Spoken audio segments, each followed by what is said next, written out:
এটা আমরা কেউ কিন্তু বলতে পারবো না, এটা আমরা কেউ জানি না। যার বাস্তব প্রমাণ আমরা কয়েকটা দিন আগে দেখেছি। বাংলাদেশের উত্তর অঞ্চলের জেলা পঞ্চগড় করতোয়া নদীতে কিছু মানুষ নৌকা যোগে যাচ্ছিল। হঠাৎ করে করতোয়া নদীর ভিতরে নৌকা ডুবিতে মানুষগুলো মারা যায়। শেষ পর্যন্ত আমরা দেখলাম 54 জন মানুষের লাশ পাওয়া গেছে এবং এছাড়া অসংখ্য মানুষ এখনও নিখোঁজ আছে। তার মানে কোন সময়কার মৃত্যু চলে আসবে এটা এ পৃথিবীর জমিনে কেউ জানে না, কেবল জানেন আল্লাহ পাক রব্বুল আলামিন। আসসালামু আলাইকুম ওয়া রাহমাতুল্লাহি ওয়া বারাকাতুহু। নাহমাদুহু ওয়া নুসাল্লি আলা রাসূলিহিল কারীম, আম্মা বাদ।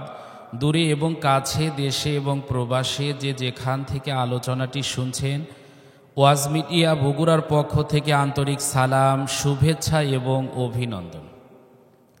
আশা করছি আল্লাহ পাকের অশেষ মেহেরবানিতে আপনারা সবাই ভালো আছেন। মানুষের মৃত্যু কোন সময় এসে যাবে এটা আমরা কেউ কিন্তু বলতে পারবো না, এটা আমরা কেউ জানি না। যার বাস্তব প্রমাণ আমরা কয়েকটা দিন আগে দেখেছি। বাংলাদেশের উত্তর অঞ্চলের জেলা পঞ্চগড় করতোয়া নদীতে কিছু মানুষ নৌকা যোগে যাচ্ছিল। হঠাৎ করে করতোয়া নদীর ভিতরে নৌকা ডুবিতে মানুষগুলো মারা যায়। শেষ পর্যন্ত আমরা দেখলাম 54 জন মানুষের লাশ পাওয়া গেছে এবং এছাড়া অসংখ্য মানুষ এখনও নিখোঁজ আছে। তার মানে কোন সময়কার মৃত্যু চলে আসবে এটা এ পৃথিবীর জমিনে কেউ জানে না, কেবল জানেন আল্লাহ পাক রব্বুল আলামিন। আমরা যে অবস্থাতেই থাকি না কেন, আমাদের মৃত্যুটা যদি ঈমানের সাথে হয়, আমাদের মৃত্যুটা যদি মুসলিম হয়ে হয়, তাহলেই তবে কিন্তু আমাদের সফলতা। এছাড়া এ পৃথিবীর জমিনে হাজার হাজার বছর বেঁচে থাকার কোনো লাভ নাই। এ মুসলমানের সন্তানেরা, এই পৃথিবীর জমিনে প্রত্যেকটি মানুষের মৃত্যু হবে, এটাই বাস্তব। আল্লাহ পাক রব্বুল আলামিন বলেছেন, কুল্লু নাফসিন যায়িকাতুল মাউত। আল্লাহ পাক রব্বুল আলামিন বলেন, প্রত্যেকটি নাফস, প্রত্যেকটি প্রাণী, প্রত্যেকটি মানুষ যার জীবন আছে সেই মানুষগুলোই কিন্তু মারা যাবে। তার মানে এই পৃথিবীর জমিনে আপনি চাইলেও কিন্তু থাকতে পারবেন না। এই পৃথিবীর জমিনে ডাক্তার বলেন, এই পৃথিবীর জমিনে বলেন মেডিকেল সায়েন্স নিয়ে যারা কাজ করে, এক কথায় গোটা পৃথিবীর জমিনে যত টেকনিশিয়ান আছে, যত মানুষ আছে না কেন, এই পৃথিবীর জমিনে থাকার মতো কোনো ব্যবস্থা আজ পর্যন্ত করতে পারেনি, কিয়ামত পর্যন্ত করতে পারবে না। মানুষের মৃত্যু তার মানে হবেই, কিন্তু এই মৃত্যুটা কিছু মানুষের হয় কাপুরুষের মতো, আর কিছু মানুষের মৃত্যু হয় বীরের মতো। কাপুরুষের মতো মৃত্যু হলে আপনার কয়েকটা লস। এক নাম্বার, আপনার মৃত্যুর সঙ্গে সঙ্গে মানুষেরা চিন্তা করবে শয়তান একটা মরেছে। 2 নাম্বার লস হলো, আপনার মৃত্যুটা যদি কাপুরুষের মতো হয়, জাতির যদি কোনো দিন আপনার কথা স্মরণ হয়, জাতি কিন্তু আপনাকে সম্মানের সাথে স্মরণ করবে না, বরং আপনাকে স্মরণ হওয়ার সঙ্গে সঙ্গে মনের অজান থেকে কিন্তু গালিগালাজ করবে। 3 নাম্বার লস, আপনার ভিতরে যদি ঈমান না থাকে, আপনি যদি বেঈমান হয়ে কাপুরুষের মতো মারা যান, তাহলে কিন্তু মারা যাওয়ার সঙ্গে সঙ্গে আপনার জন্য কবর হবে জাহান্নামের গর্ত। আর যদি আপনার মৃত্যুটা বীরের মতো হয়, ঈমান নিয়ে যদি মৃত্যুবরণ করেন, মৃত্যুর সঙ্গে সঙ্গে আপনার কবরটা আল্লাহ পাক জান্নাতের বাগান বানায়া দিবেন।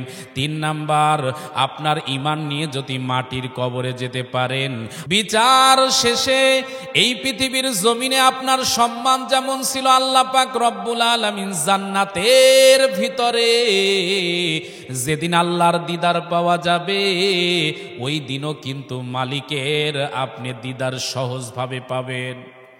আর জাতির কাছে যখন আপনার কথাগুলো স্মরণ হবে, জাতি সম্মানের সাথে ইজ্জতের সাথে আপনাকে স্বীকার করবে, স্মরণ করবে। তার মানে এই পৃথিবীর জমিনে আপনার ইজ্জত যেমন ছিল, পরকালেও আল্লাহ পাক আপনার ইজ্জত বাড়িয়ে দিবেন। এই জন্য একজন কবি বলেছিলেন, এমন জীবন তুমি করিও গঠন, মরণে হাসিবে তুমি, কাঁদিবে ভুবন।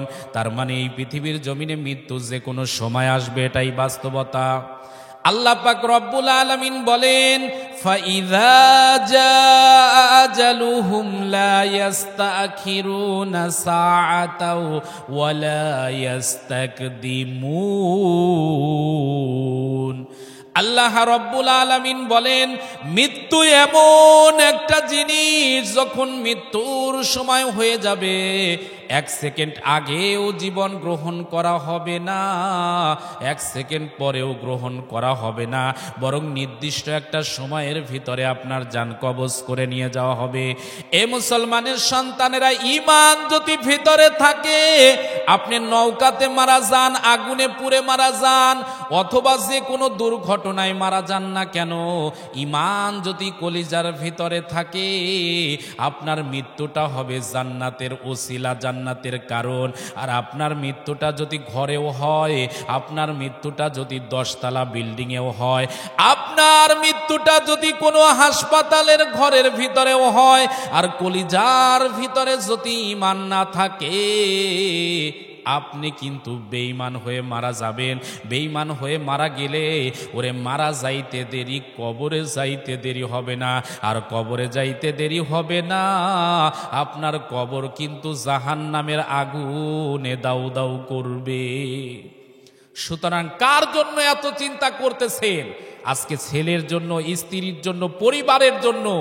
আজকে সুদের টাকা খান, ঘুষের টাকা খান, মানুষের উপর জুলুম নির্যাতন করে সেই টাকা দিয়ে স্ত্রীকে নতুন শাড়ি কিনে দিচ্ছেন, সন্তানকে পড়াশোনার ব্যবস্থা করে দিচ্ছেন। কিন্তু ওই ছেলে, ওই মেয়ে, ওই স্ত্রী, আপনি যখন বিপদে পড়ে যাবে না, হাসরের ময়দানে কেউ আপনার পাশে এসে দাঁড়াবে না, এক জাররা পরিমাণ আপনার জন্য গোনা নিতে চাইবে না। একটা নেকির অভাব হয়ে গেলে আপনার জন্য কেউ পাশে দাঁড়াবে না। তাহলে কার জন্য আজকে দুনিয়ার পাগল হয়েছেন? ও কবরের যাত্রীরা, এখনো সময় আছে। মাথাটাকে ঠান্ডা করে, চক্ষুটা বন্ধ করে 2টা মিনিট সময় নিয়ে একটু ভাবেন, যে ব্যবসায় লস হয় সে ব্যবসা আপনি করেন না। আপনার ব্যবসায় আপনি লস হলে বুঝতে পারেন, আর আপনি 60 বছর 70 বছর হায়াতের জীবনে, এই সামান্য জীবনটার পর অফুরন্ত আল্লাহর জান্নাতের নিয়ামত আপনার জন্য অপেক্ষা করে রয়েছে। এইটুক যদি বুঝতে না পারেন, তাহলে হিসাব যদি ভুল হয়, পরকালের জীবনটা অনেক কষ্টকর হয়ে যাবে। আল্লাহ পাক সবাইকে দুনিয়া এবং আখিরাতের সকল প্রকার ইসলামপন্থী মুভমেন্ট নিয়ে এবং জীবনটাকে সুন্দর করে সাজিয়ে পরকালমুখী জীবন বানিয়ে যাতে আমাদের জন্য জান্নাত কবর হয়, এমন কাজ করার তৌফিক দান করুন। ওয়া আখিরি দাওয়ানা আনিল হামদুলিল্লাহি রাব্বিল আলামিন।